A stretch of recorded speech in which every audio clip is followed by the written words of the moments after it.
Challenges main मतलब ये था कि पेशेंट का एज 75 ईयर ओल्ड मेल थे, पेशेंट थे। ब्लड में दोष था उनको, उसकी वजह से उनका प्लेटलेट्स हम हमेशा कम रहता था। इसकी वजह से ब्लीडिंग टेंडेंसी काफ़ी बढ़ जाती थी, वीकनेस काफ़ी आ जाता है, उनका वेट लॉस भी होना शुरू हो गया था। तो ये एज में कार्डियक फैक्टर भी एक रहता है, दिल की बीमारी होने के भी चांसेस ज़्यादा रहते हैं, ऑन टेबल कॉम्प्लिकेशंस होने के चांसेस रहते हैं। इसमें वो ऑपरेशन करना डिफिकल्ट थोड़ा जाता है, बट इजीली सक्सेसफुली वो ऑपरेशन हो गया हमारा। कितने घंटे तक ऑपरेशन चला और क्या पेशेंट को उसके बारे में इसकी जानकारी थी? पेशेंट की इसके बारे में जानकारी मतलब उसको कुछ बीमारी है इतना पता है फिलहाल। उनके रिलेटिव को सब चीज़ मालूम था, उनसे बैठ के मैंने पूरा डिस्कस किया था। पेशेंट क्या सर्जरीज के फ़ायदे नुकसान सब मैंने डिस्कस करने के बाद, कंसेंट लेने के बाद उनका सर्जरी किया था। उनका स्प्लीन काफ़ी बड़ा हो गया था। उसका नॉर्मल वज़न 150 ग्राम्स के आसपास रहता है। उनका उस बीमारी की वजह से, ब्लड के दोष की वजह से वज़न ऑलमोस्ट 2.5 किलो जितना हो गया था। और उनका वेट उसके वजह से ज़्यादा बढ़ भी गया था, लेकिन प्रोटीन लॉस भी उतना ही ज़्यादा हो रहा था। सर्जरी 2.5 घंटा तक चला, अनइवेंटफुल। पेशेंट ऑपरेशन के बाद में कंफर्टेबल थे। सर, अगर जो सही वक्त पे इसका ऑपरेशन नहीं किया जाता तो इसका क्या नुकसान हो सकता था? और कितने डॉक्टर्स की टीम लगी थी इसको ऑपरेशन करने के लिए? क्या ऑपरेशन से पहले कोई सर्च या कोई रिसर्च भी आप लोगों ने किया था? Patient main bleeding tendencies, weakness, blood loss, उसके लिए एडमिट हुए थे। तो उस दौरान इन्वेस्टिगेशन में पता चला कि उनको ब्लड का कुछ दोष है, नॉन हॉटकिन्स लिम्फोमा करके हम लोग उसको बोलते हैं। उसके बाद उनका फटाफट ट्रीटमेंट शुरू हुआ। उनको पहले कीमोथेरेपी देके कंट्रोल में थोड़ा सा लाया गया।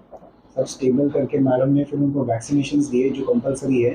स्प्लीन हमारा ऐसा ऑर्गन है जो निकालने के बाद बॉडी का इम्यूनिटी काफ़ी कम हो जाता है, दूसरे इन्फेक्शन पकड़ने के चांसेस बहुत ज़्यादा हो जाते हैं। तो वैक्सीन देने के बाद उनको स्टेबल किया और उसके बाद में फिर उनको सर्जरी किया गया। सौरभ सर, इस तरह के केसेस बहुत कम मिलते हैं, लेकिन जब आते हैं तो कितना बड़ा रिस्क होता है डॉक्टर के लिए, क्योंकि इतना बड़ा निकालना, पेट के अंदर से ऑपरेशन करना कितना डेंजर हो जाता है और कितनी सावधानियां बरतनी पड़ती है। देखो ये सर, ये जो डॉक्टर नितिन ने जो स्प्लीन का जो सर्जरी किया है इस पेशेंट का, तो सबसे बड़ा रिस्क तो ये था कि पेशेंट का एज 75 था, जिसमें अपने एज ज़्यादा होने की वजह से बॉडी के सब ऑर्गन्स अपना उतना ज़्यादा फंक्शन नहीं कर पाते जितना यंग एज में फंक्शन कर पाते। और ये बड़ा साइज था स्प्लीन का, जो हमारी टीम ने पूरा डायग्नोस किया था। तो रिस्की तो होता है। जो एनेस्थेसिया दिया जाता है, बेहोश किया जाता है, उसके अपने आप एक टाइप के रिस्क होते हैं। और सर्जिकल फील्ड जो रहता है ना, पेट में अपन काट के हम जो निकालते हैं सब ऑर्गन को, तभी बहुत ज़्यादा रिस्क रहता है, ब्लीडिंग होने के बहुत चांसेस रहते हैं। बट मेरा पूरा टीम था, डॉक्टर नितिन, डॉक्टर इमरान शेख, ये सब पूरे टीम ने एक अच्छा सर्जरी किया है।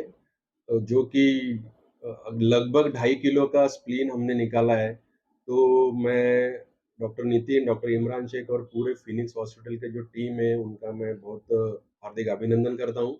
और जैसे एक कहावत है, no risk no progress no success, इस कंसेप्ट से हम हर पेशेंट को ऑपरेट करते हैं। जब पेशेंट आए थे तो जैसा सर ने बताया कि उनको पता ही नहीं था कि क्या हुआ है, उसकी बीमारी को लेकर आए थे। जब आप लोगों को पता चला तो आप लोगों ने पेशेंट को बताया, और क्या हो सकता था अगर सही वक्त पे उनका ऑपरेशन नहीं किया जाता, नहीं निकाला जाता तो उनके साथ क्या हो सकता था, कितना? नहीं, ये स्प्लीन का साइज और बढ़ते जाता था। और ये बढ़ने की वजह से उनको पेट बड़ा हो जाता था। फिर पेट बड़ा होने से अपने पूरे बाकी के आजू-बाजू के जो अपने ऑर्गन्स यानी अवयव रहते थे, उस पे प्रेशर आता था और डिस्कम्फर्ट होता था। कभी-कभी साइज़ बढ़ने से एक कैपेसिटी के बाहर अगर स्प्लीन बढ़ेगा तो बर्स्ट हो सकता था। तो ये मल्टीपल कॉम्प्लिकेशंस हो सकते थे ये स्प्लीन बढ़ने की वजह से। तो वो right time, right diagnosis, right treatment, right surgery, ये सब राइट ट्रैक पे गया है। और फॉर्च्यूनेटली हमने पेशेंट को आज डिस्चार्ज भी कर दिया है। अच्छा, ये स्प्लीन जो है कितने लोगों में पाया जाता है और कैसे ये तैयार होता है? हर एक ह्यूमन बीइंग, हर एक आदमी के पेट में स्प्लीन होता है। तो मतलब वो इतना बड़ा कैसे हो गया, कुछ कारण? वही, अभी वो बड़ा इसलिए हो गया कि वो जो उनको बीमारी है उसकी वजह से प्लेटलेट यानी रक्त बिंबिका जो होती है वो कम हो जाती है। तो वो स्प्लीन क्या करता है कि उसको तैयार करने की कोशिश करता है। तो वो तैयार करने में करते करते करते करते वो फिजियोलॉजिकल प्रोसेस से ना उसका साइज बड़ा हो जाता है, क्योंकि उसको तो तैयार करनी है वो प्लेटलेट बॉडी में मेंटेन करने के लिए। क्योंकि वो प्लेटलेट कम है तो सबसे बड़ा कॉम्प्लिकेशन है कि अपना ब्लीडिंग हो सकता है, खून बह सकता है कोई भी बॉडी के जिधर होल्स होते हैं, जैसे उल्टी में से, नाक में से, संडास में से, पेट में खून जमा हो सकता है। तो इसीलिए वो उसका काम है, तो उसको कॉम्पेंसेट करने के लिए उसका साइज बढ़ जाता है। ऐसे तमाम लोग हैं जिनको इस बीमारी के बारे में पता नहीं होगा या फिर उनके अंदर है उनको पता नहीं, तो इससे अब ज्यादा बड़ा ना हो तो सावधानियां कैसे बरती जा सकती है, क्या किया जा सकता नहीं, मैं तो डॉक्टर के नाते सबसे पहले ये बोलूंगा कि हर एक आदमी ने कुछ भी छोटा सा भी तकलीफ होता है तो उसको पॉजिटिवली लेके डॉक्टर की सलाह ले लेनी चाहिए।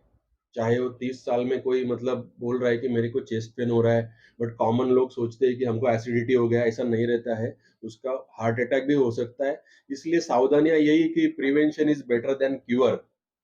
यानी अगर हम बीमारी के पहले ही कुछ हमको सिग्नल मिल जाता है तो उसका इन्वेस्टिगेशन कर लो डिटेल में। हम बैठे हैं 24/7 पब्लिक की सेवा के लिए। तो अगर हम ये फॉलो कर लेवे कि जैसे कि भाई 40 के ऊपर है तो उसका सोनोग्राफी कर लेवे, तो सोनोग्राफी करेंगे, ब्लड इन्वेस्टिगेशन करेंगे, तो उससे अपने बहुत सारे डायग्नोसिस का पता चल जाता है। है? क्या कहेंगे आपके रिलेटिव का फिलिप्स हॉस्पिटल में सक्सेसफुल ऑपरेशन किया गया है, जो ऑपरेशन हुआ है क्या उसके बारे में आपको पहले से जानकारी थी कि इस तरह का उनके पेट के अंदर है, और ऑपरेशन होने के बाद जब आपको पता चला तो कैसा लगा, क्या कहेंगे इसके बारे में?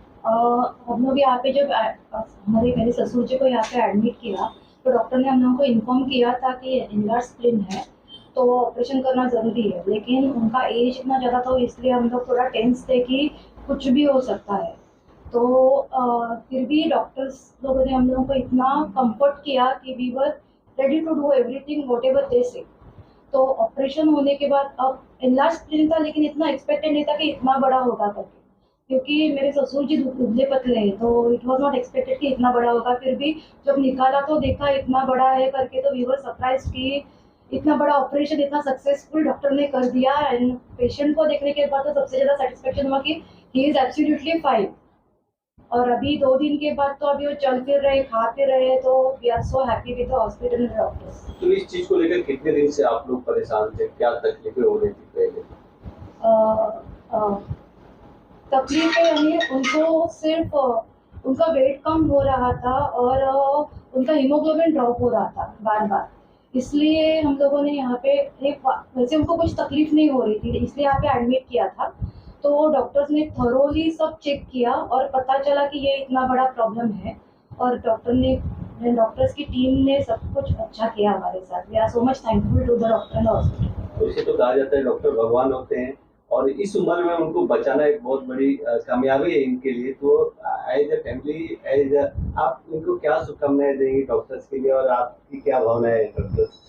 Doctor is next to the god, so what can I say to the India, they instead of god. I just वैसे उनको विश करूंगी कि वो अच्छा काम करते रहे और उनका प्रोग्रेस होता रहे बस।